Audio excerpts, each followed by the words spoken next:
Okay, so our interactive service is about to begin. I love this verse. Again, when it says, when you pray and you go into your room, close the door and pray to your Father who is unseen. Then your Father who sees what is done in secret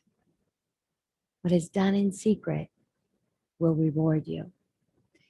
And one of my absolute favorite parables of all times comes from the Chicken Soup for the Soul, one of the very first books that came out. There was a little boy that was very excited who had been saving up his allowance because he wanted a puppy so bad. He wanted to care for it. He wanted to feel that unconditional love. So he's going back to the store where he's seen so many times in the window, puppies for sale, $30. So he's very excited and he goes in there, he opens the door, rings the bell. So the owner comes out and says, "What can I do for you?" And he says, "I've been saving up all my pennies and I really, really want a little puppy." And he says, "All right, well, it's $30. He reaches in his pocket and he pulls out $2.37. He says, "Sir, this is all I have for right now. But I promise you, I will pay you every single week until this puppy is paid off. It paid off in full, the whole $30." And he says, "Well, all right." So he calls out and he says, "Lady." And here comes Lady, the mama, with these 5 little bundles of fur right behind her, just anticipating and excitement that something's happening. Well, there's this little puppy, the fifth one, that is lagging behind all the other puppies. And he's having a hard time keeping up with the other ones. So the little boy gets very excited when he sees all of them, but especially when he sees the puppy that's lagging behind. And he says, "Oh my goodness." He says, "Sir, that's the puppy I want." And the store owner says, "You know what, son?" He says, "You're not going to want that puppy. He was born without a hip socket. So he's not going to be able to run and jump and play like all the other puppies are able to do." And the little boy gets even more excited. And he says, "For sure, I want that puppy." He says, "Listen, if you want that one," he says, "I'm going to give that one to you for free." And the little boy gets very solemn and down and says, "Sir, that puppy is worth every penny that any one of the other puppies are worth. And please allow me, I promise I will pay you in full for this puppy every week." And the store owner, he scratches his head and he says, "Why would you do that when I'm offering this one to you for free?" And the little boy reaches down and he pulls up his pant leg to show a badly twisted leg with braces around his leg.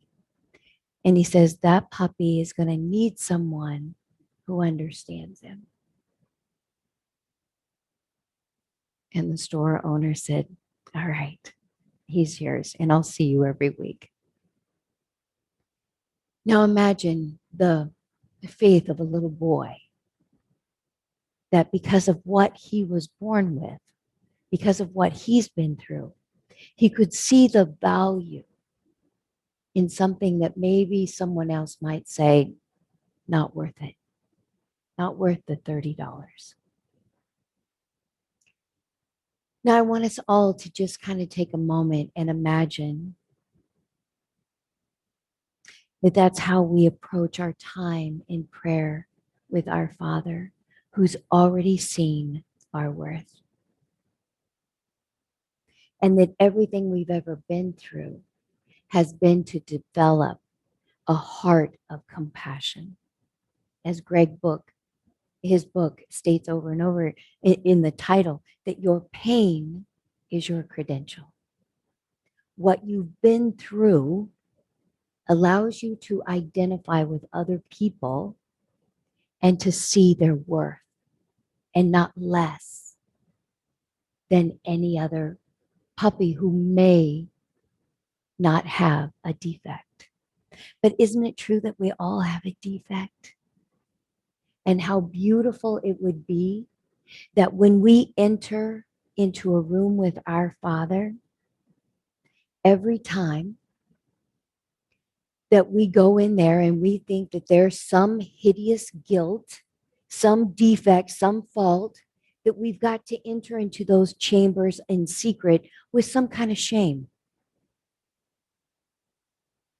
What if there was no shame to be had, but an excitement that we are worth everything that our Creator created us as? And that when we enter into those chambers in secret prayer, that we don't have to hang our head low in any shame, but just in sheer gratitude and reverence for the fact that we get to breathe, for the fact that just because we've peed in an area where we're not supposed to pee in, right? But we can enter into the chamber in pure innocence and to have God see us as worthy. And that when we enter into that chamber, God doesn't lift up a pant leg, but he lifts up the sleeve of his robe and says, I understand. It's already been paid. The price that you are valued at has already been paid. And because of that, we don't have to enter in shame. And how beautiful that the innocence of us that has been already taken care of when Jesus said on the cross, it is finished. It's over. In our innocence, we can go into those chambers. And guess what a reward would be in those chambers? We're not having to be in shame anymore. It's covered. We're covered. We're covered.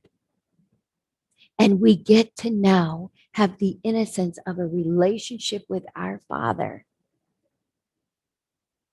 that is no longer asking for forgiveness every single time. Imagine, I mean, I used to do this as a kid all the time. God, forgive me, forgive me, forgive me, all the time. What if he already has when we asked for it and that it was finished? And that we don't have to walk around in guilt.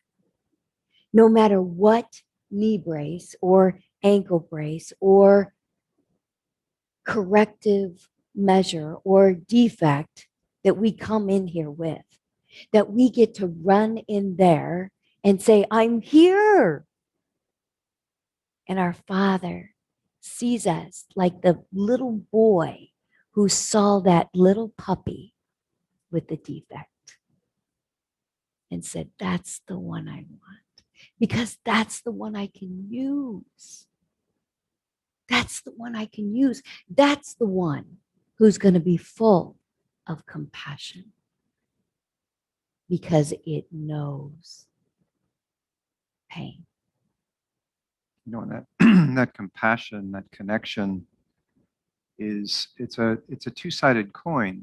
I remember when I was studying shame a little bit, and I was like, it's interesting. If a little boy has a truck, a toy truck, and he walks up to his dad who's working, and he says, "Dad, look at my truck," and the father looks at him like, "I'm busy. Can't you see I'm busy?" The boy will feel ashamed. But if a little boy has a truck and he's kind of like looking at this thing and he's a little bit dumbfounded by it, and he goes up to his dad and his dad says, "Wow, look at that truck. That's amazing. You have this amazing new truck." The little boy will also feel ashamed. Almost like, "Oh, I missed it." Now notice what's happening in both cases is there's a disconnect. In one case, the energy is high and the other energy is low. In the other case, the energy is low and the other energy is high. So the connection is where we find all things happen, right? Tamara and I used to teach relationship classes. Why? Because people want to feel more connected. It's really the bottom line. Of all the marriage counseling, relationship classes, we want to feel connected. There's a great video on YouTube of a guy that talks about recovery and addiction. And he says, addiction has nothing to do with chemistry. It's a connection problem. When, in all instances, when people feel connected with family, when they have a community around them, when they feel supported in the value of who they are as a person to other people, that's when they will say, you know what, I'm not going to take drugs, because it's not a question of whether I'm getting what I want or I feel good about myself. It's a question of, does it serve the community?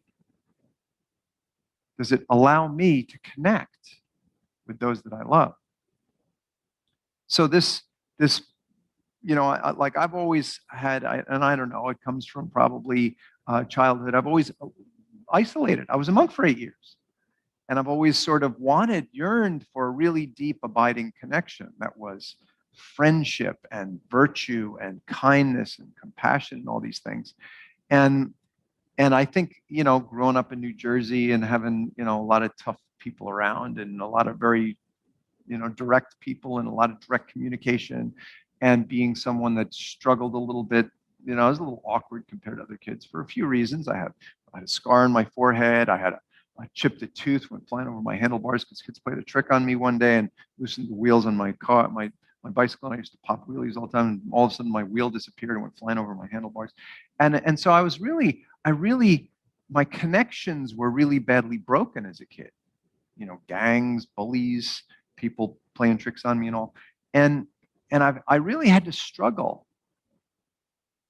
with connecting with people.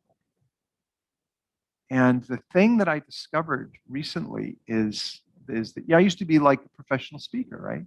That doesn't mean I was a good listener. In fact, most professional speakers are horrible listeners. In fact, if you just sit down with them for dinner, have a dinner with them, you can't shut them up. They're just like, you pick any topic and they just go off and, they've got a presentation about it.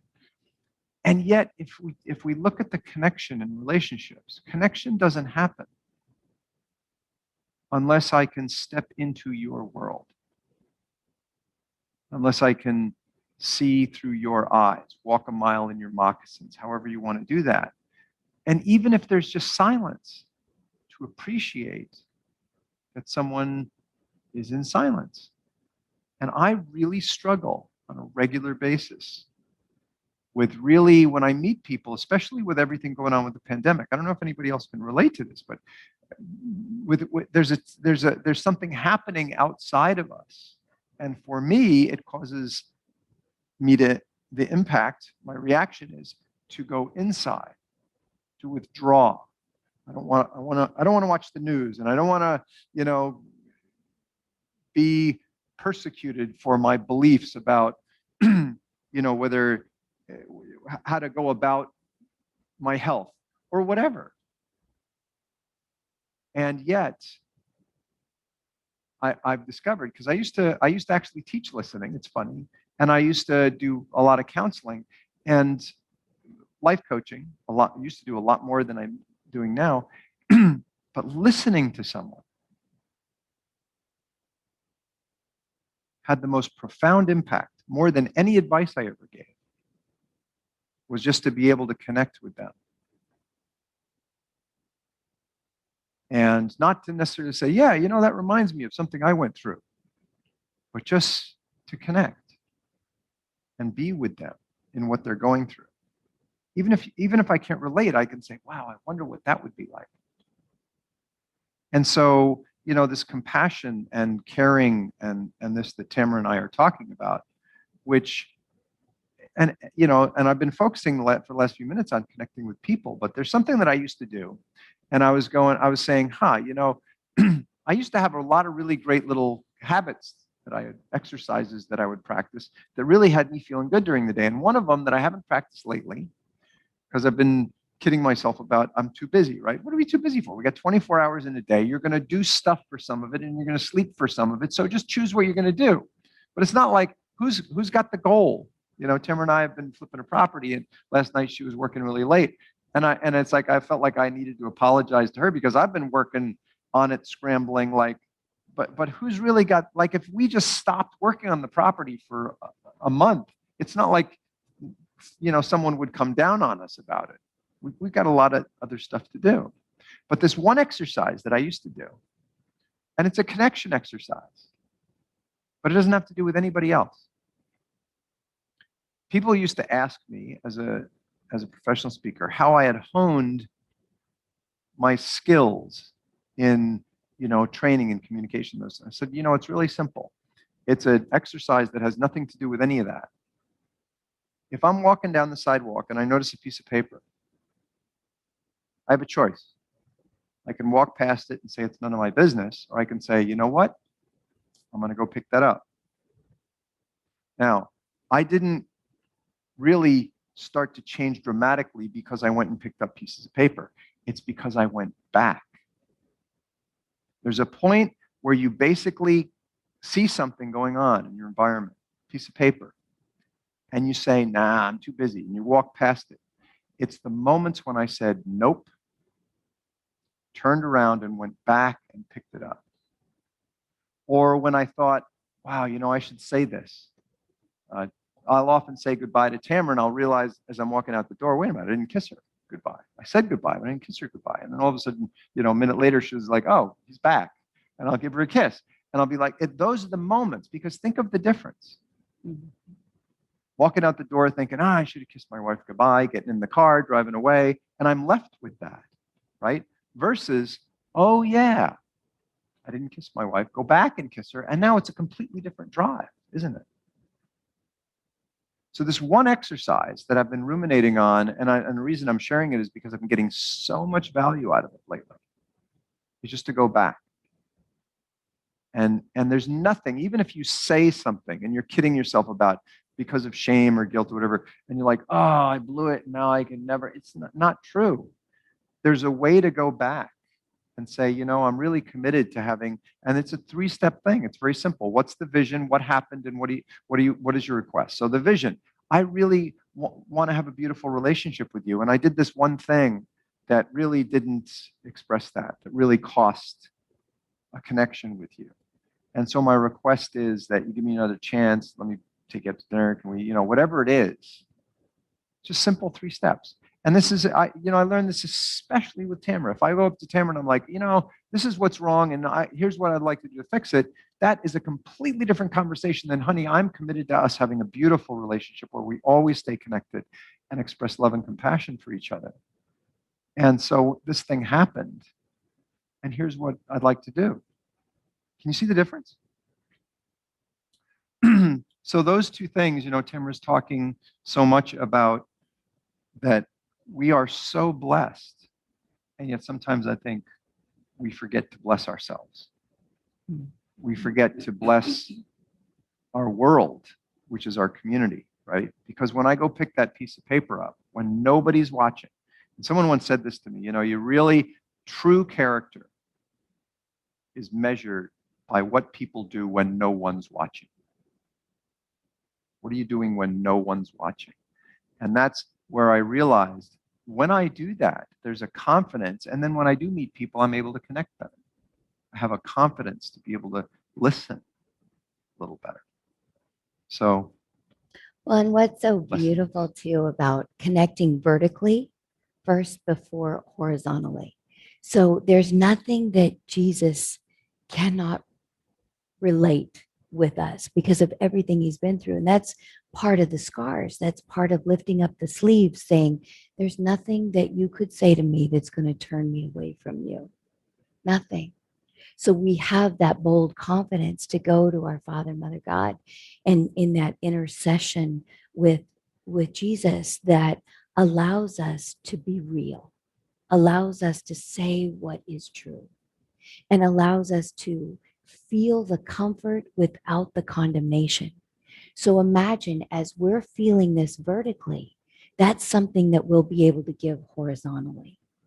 So it's really difficult to try to feel that connection outside of our connection with our Father. In fact, that connection, that vertical connection, is how you figure out which piece of paper to pick up. Because if you just go crazy, if you'll be a doormat. If you just pick up say, oh, I got to clean them all up, and destroy yourself with a commitment to perfection. So that vertical connection Right. is the source of the horizontal connection. It's how you know, it's you feel first. I don't go back and pick up every piece of paper, but when there's a little voice, that Mhm. little still voice says, you know what, that one's for this. Yeah. Yeah, because there's a sensitivity that's available when the connection is vertically first, right? Because you're not going to be called to intervene in every conflict. No way. I mean, that's for maybe somebody else, but when it is for you, you'll feel it. And there'll be a piece about moving towards that as your part in it. And there's no guilt when you don't intervene or you don't do something because that wasn't your calling. That wasn't your task to perform, right? So there's a my burden is easy and my yoke is light.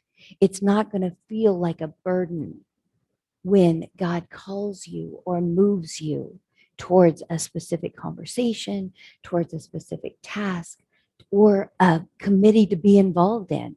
You know, we're not called to be a part of them all, but boy, when you feel that still small voice because you've quieted enough, you've been in those secret chambers, God will reward you with something that's going to give you energy, the divine energy that flows like a waterfall inside of you. And it's going to be effortless. It's not going to be effortful.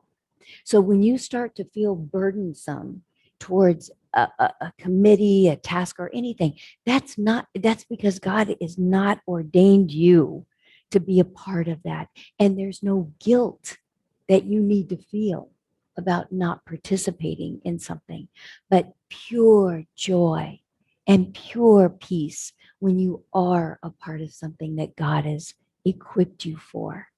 And you can rest in that. And you can say, you know what?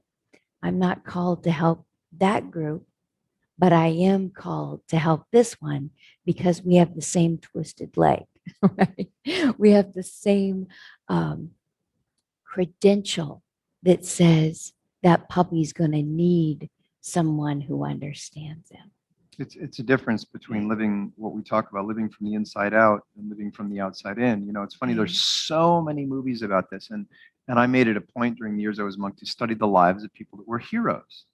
Because there's something that happens, you know, you can be watching a sports game or something, one of the movies that we love. And we actually met Rudy Rudinger, who was in the movie Rudy.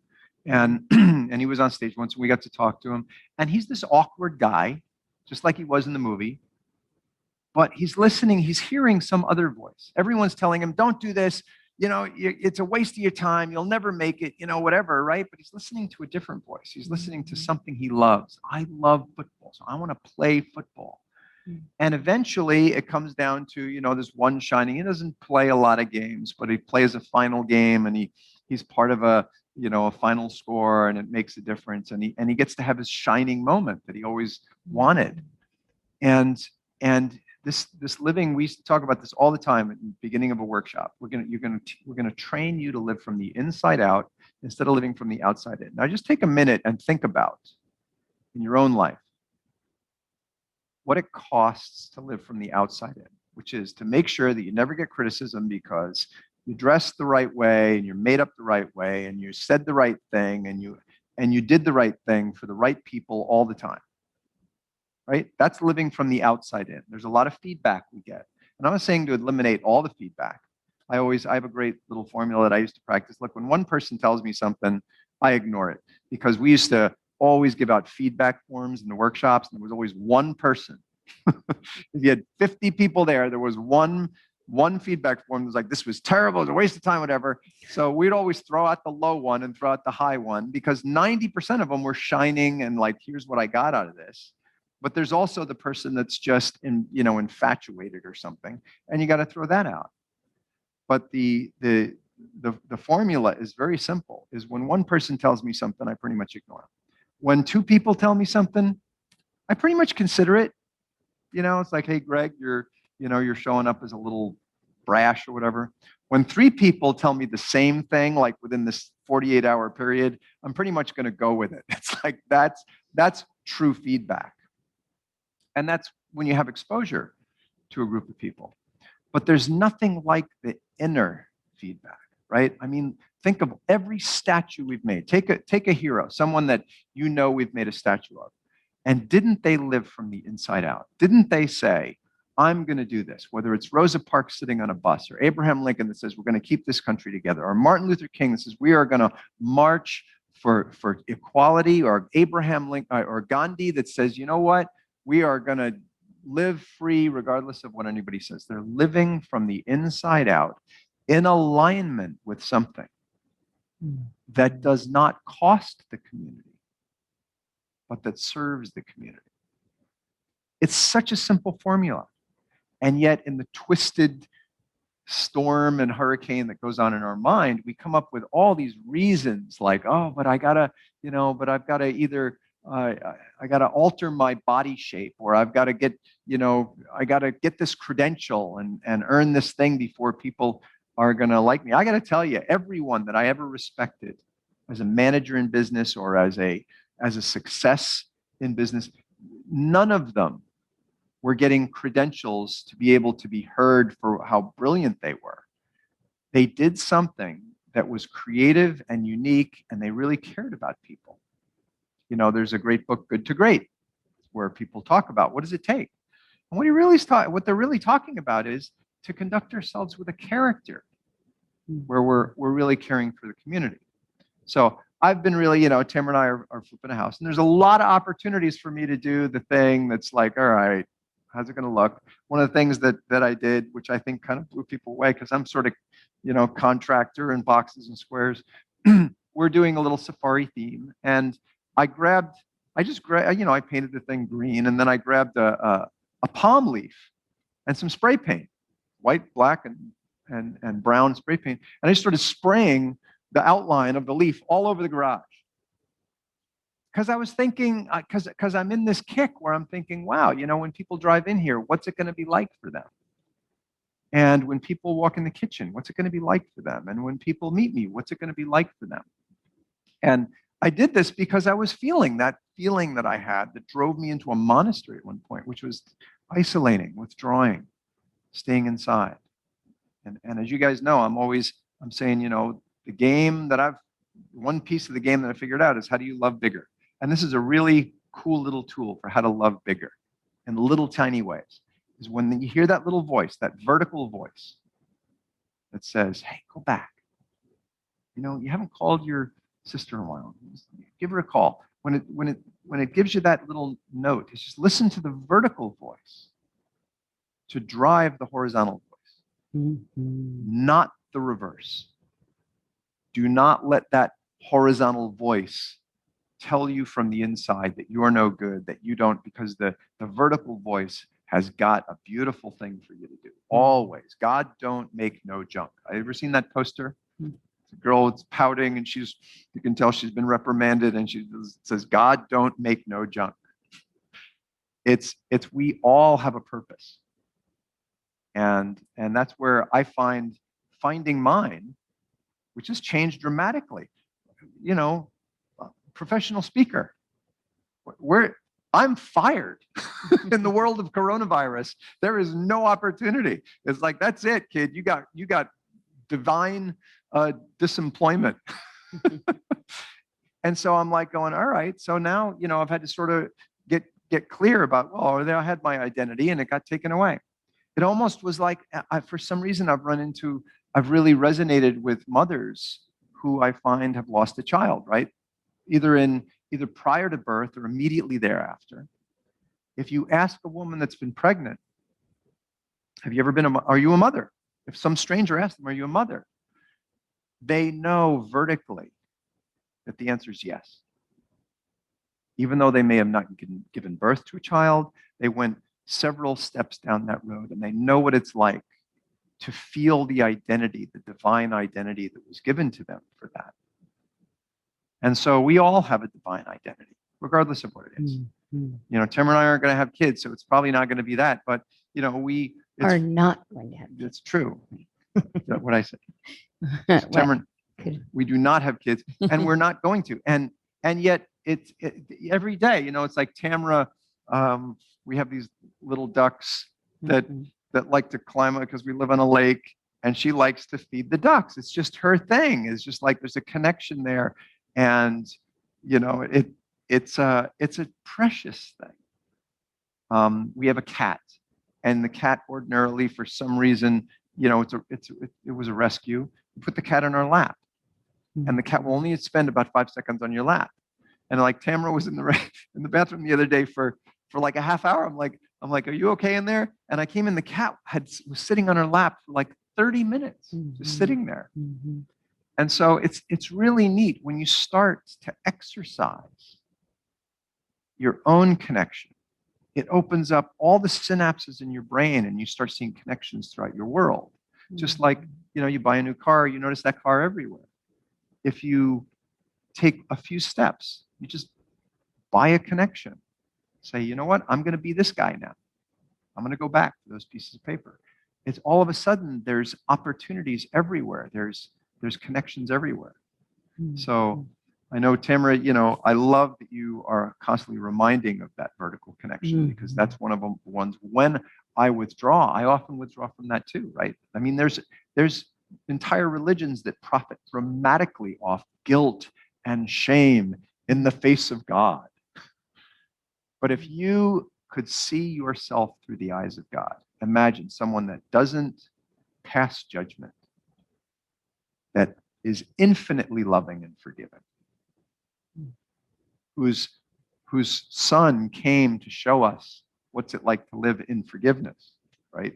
All the lessons that Jesus had something to do with forgiving and turning to your father and forgiving, and never not turning to your father and forgiving. And, and it's really cool to practice that self-forgiveness, which is so much easier when you see that you're making efforts to just connect with your community and your vertical That's so connection. beautiful.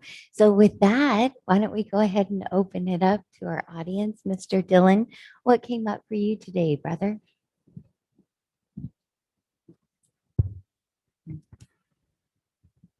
I'm kind of a complex person, not only uh, mentally but genetically as well. And all my life, well, maybe not all, but most of my life, I've felt misunderstood by my peers and even those closest to me.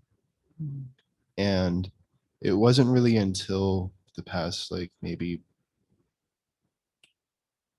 2 to 3 years, that I started to realize it's not that I want people to understand me. It's that I want to understand myself, because I mean, up until a couple years ago, I had no idea who I was. I constantly tell people I've lived 4 very different lives, one of which was almost sociopathical. And I thought I was like that, but no, that's obviously not me. And once I started to really understand myself and the way I think, the way I do things, and the way I want to do things, that's when I started that sort of positive reinforcement of be kind of like I was telling Greg this morning, being able to challenge my thoughts. This past week or two, I've been kind of battling with, the hide in me that sometimes likes to come out, but I'm going to remain that jackal and just try and bury that hide as far down as I can. And if that means, battling every minute of my life, fighting that part of me, I will do it, even if it costs me my own life. So. And Dylan, I want to encourage you to bring every aspect into the chamber, because there's a beautiful acceptance that can be available for all of who you are. And when that acceptance is present, there's not a need to act out on a certain something when it's actually embraced instead of buried. I think I think I've experienced Mr. Hyde playing the piano from time to time, and I kind of enjoy it. You know, there's times when it's like you're really going at it. I remember, Tamara and I were here, I think like the third or fourth service. You played Great Balls of Fire. Oh, I love And that. we were going nuts. Goodness gracious, Great Balls of Fire. I was like, wow, It go usually Dylan. depends on how much caffeine I've had. So. Okay. Okay. No, that's beautiful. And I just want to encourage you, Dylan, because you so many beautiful aspects of you are all of the prism, right? And it's not like you want to go, ooh, I forget that color, right? What if we just embraced every color and just allowed that to be that point of light that comes through in an acceptance that altogether gives that beautiful prism. So thank you. Thank you so much. Yes. And Mr. Jerry, what came up for you today, brother? Well, it's interesting, the discussion about priorities. One of the things I found as I've gotten older, unless I specifically tell myself at the start of the day that you're going to do this, this, and this today, it doesn't get done. Mm. That never used to be a problem. It's something that I've gained because I showed Greg my Lieutenant Commander No Slack plaque. That was one of the things that in the battalion, the young officers were told, don't ever tell the commander you were too busy because you'll get a lecture on setting priorities. And so it's really been a change in me and needing to tell myself to set priorities. Wow. Wow. Beautiful. Thank you, Jerry. Tracy, what came up for you, sister? As always, I just want to thank both of you. I feel like what was maybe put on pause this last year with your public speaking has been a blessing for all of us. And so, of course, I believe that you bring that to us every week. And I'm very, very grateful for that. Lots of things came up for me, but one is just, again, the importance of going back, like Greg said. And I feel like I've worked harder at trying to remember that it's okay to go back when we have that that voice, that tells us, and that there are a lot of gifts that come from going back. And when we see that and feel that, it's really nice. Yeah. And there was something else. It's actually the best part. It is. feeling of It is. going And we back don't and get to experience it without practicing. Right. Right. And having known you, Tracy, and I know you go back a lot, and you're so you and Ed have blessed us so much, just with so much consideration. So Absolutely.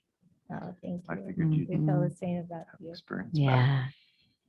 I know there was something else, but it'll come to me maybe, and I'll share Maybe it after again. Ed talks. Maybe. Yes. And what came up for you, Mr. Ed? Thank you. Seeing those pieces of paper and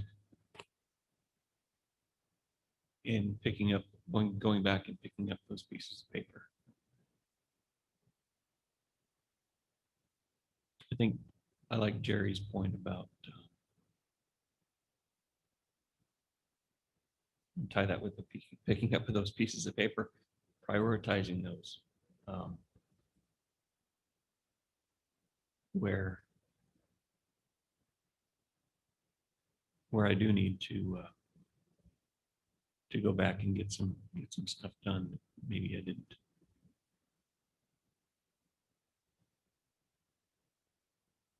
Do maybe, or at least take another run at some stuff. Mm. Prioritize.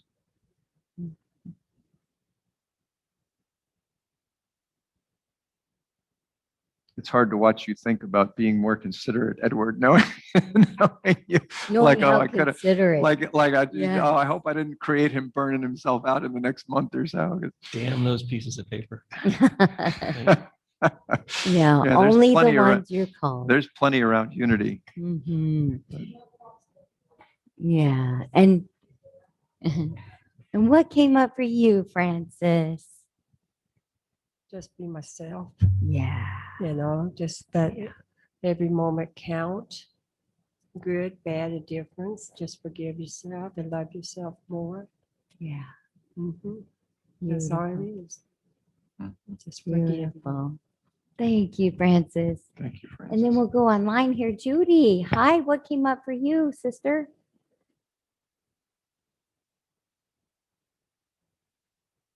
Unmuted there. Good morning. Good Good morning. morning. Um, well, those pieces of papers, would that be like seeing your flaws and all? And I can accept mine and live with them just fine. I just don't trust other people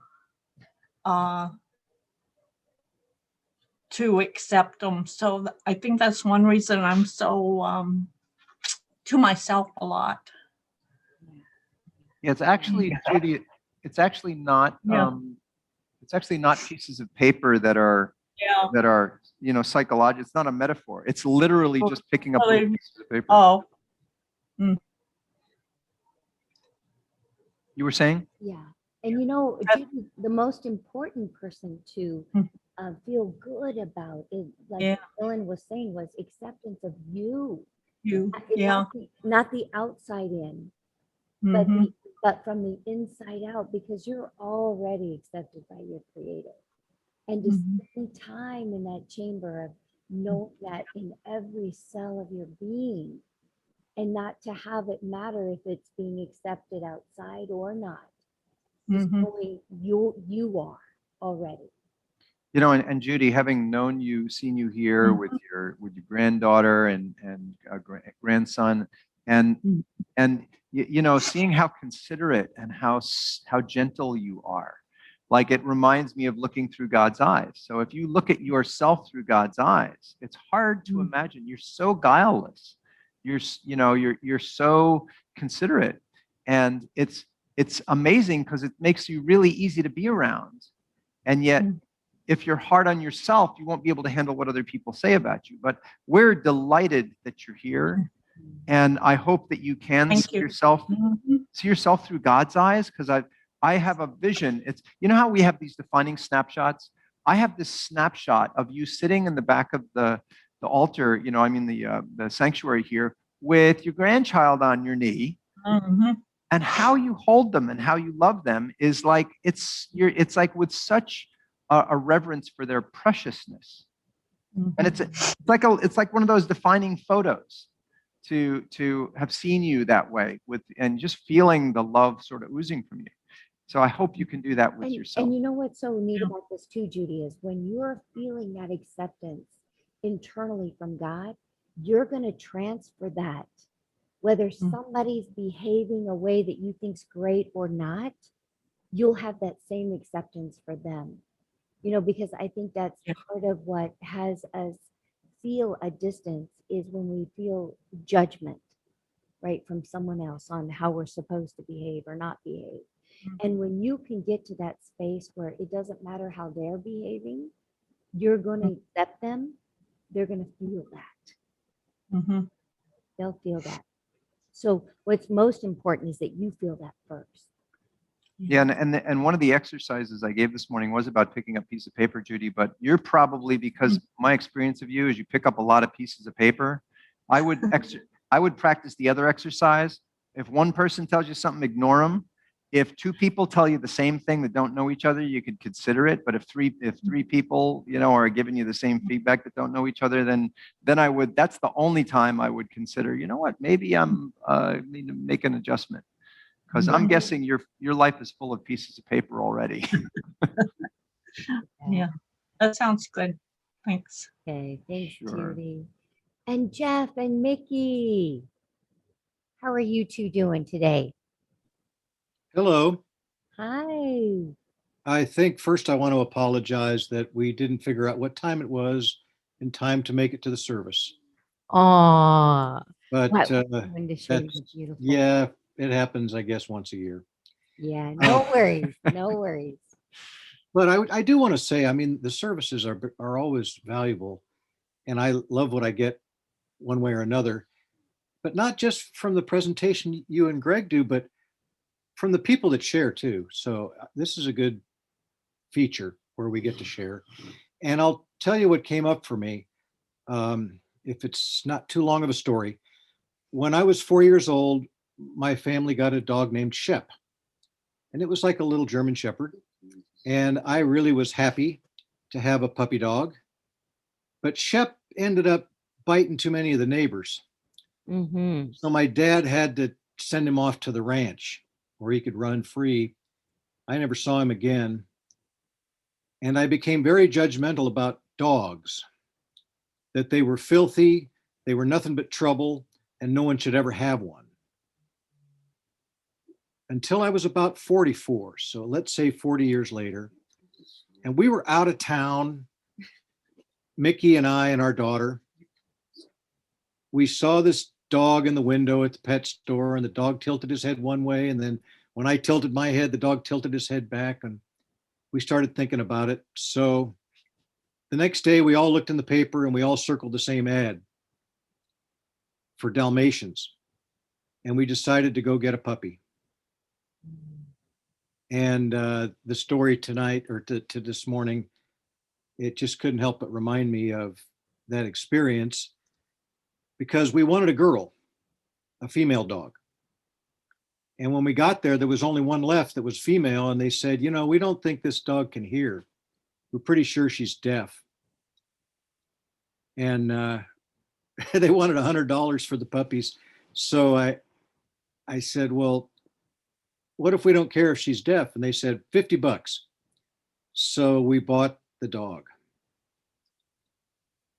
And I don't know if how I've described this before, but somehow that dog taught me how to love. She lived to be almost 17, and we named her Silence. So that connection came through the strangest format, but it was through having a puppy. And the story today, it just reminded me that sometimes we don't know where we're going to get the input we need. I have no idea.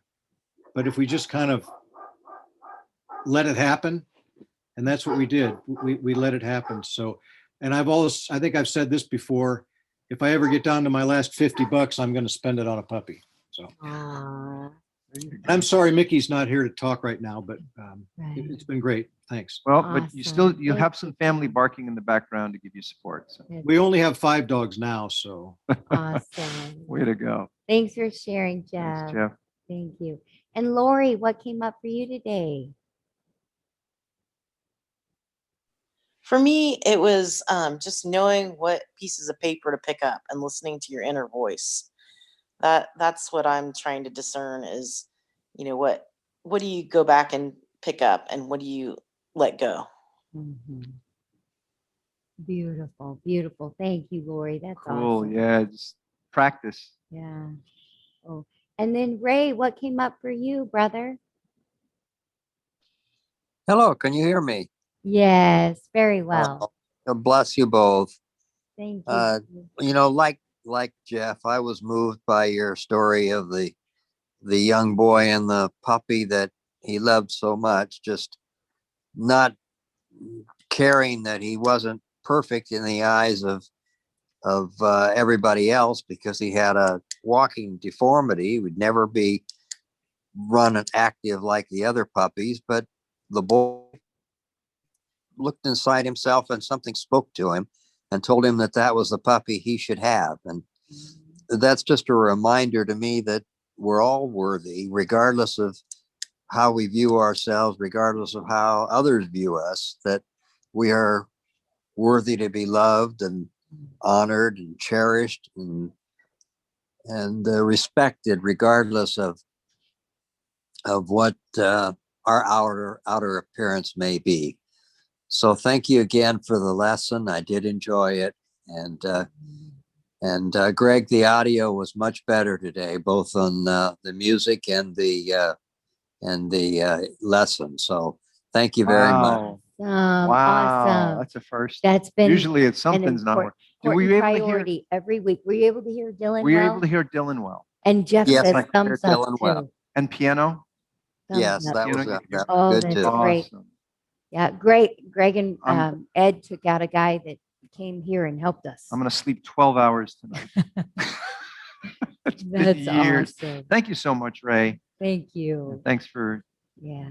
coming along. You know, I really appreciate, I was wondering, I was like, well, I wonder how the sound was. And you just picked up, that's Excellent. you picking up your pieces of paper without even seeing them. So thanks. Yeah, awesome. Awesome. And Padre, hey Dad, what came up for you today? Well, all I have to say that I think is one of your best sermons that you both have had, especially with Greg. And got into quite a bit of depth in his experiences in life. And I love both of you so much. And the thing is, I have a privilege of being with you every day, which is a godsend. Yay. So Way true, Dad. more And we have our- the privilege of being Yeah, with you. way more our privilege. We Padre. enter lots of chambers with Dad. Awesome. You are a blessing. Yeah, love you, Dad. Love you, Dad. We you. will see you Thank you. soon. See you soon. Okay. So with that, awesome. We'll go into our offertory blessing. Divine love through me blesses and multiplies all that I have, all that I give, and all that I receive. Thank you, God. Okay, Dylan, let there be peace on earth. Mm.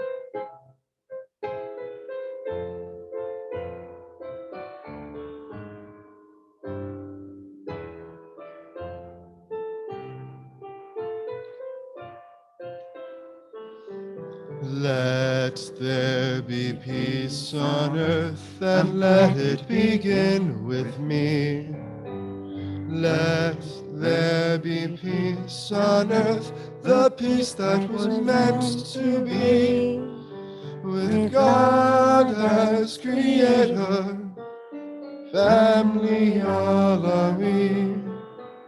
Let us walk with each other in perfect harmony. Let peace begin with me. Let this be the moment now.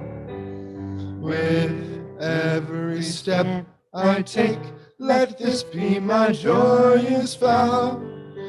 To take each moment and live each moment in peace eternally. Let there be peace on earth, and let it begin with me. Our prayer of protection is that the light of God surrounds us, the love of God enfolds us, the power of God protects us, the presence of God watches over us. Wherever we are, God is, and wherever God is, all is well. Thank you guys for being with us at Unity Center Bakersfield. You can always tune in on our website. If you've missed any services, you can see a recording there. So thank you guys for being with us. We love you. See you next week. Ciao, ciao.